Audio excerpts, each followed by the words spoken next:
Hello everyone out there in YouTube land. My name is Jayson Bates and I'm a licensed loan officer in the state of Arizona.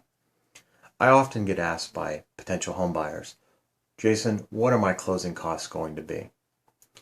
And as a rule of thumb, your closing costs when purchasing a home in the state of Arizona are generally, your out-of-pocket closing costs are generally going to be about 3% of your sales price.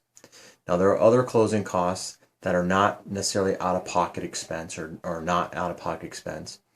For example, on an FHA loan, there's a funding fee that's currently at 1.75%.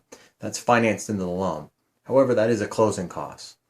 VA has a similar, depending if you're a first-time VA home buyer or second-time use for VA, would depend on how much that funding fee might be. USDA has a similar mortgage insurance premium, or MIP, cost that's financed in a loan. It is considered a closing cost, but it's not necessarily anything out of pocket.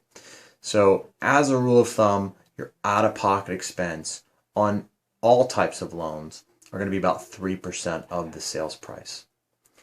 Now, the seller, in some cases, can pay those closing costs, which would bring that out-of-pocket expense down for you if that's negotiated in the contract up front.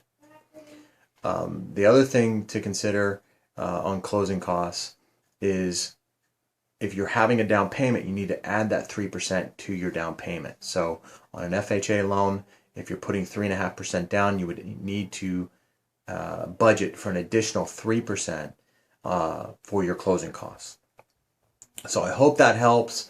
I know it's pretty vague and every situation is different. Every contract is different.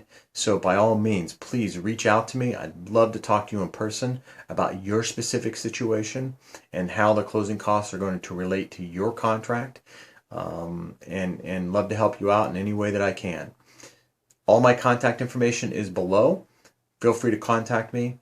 I can be reached at 602-573-3101. Happy house hunting, and I hope to hear from you soon.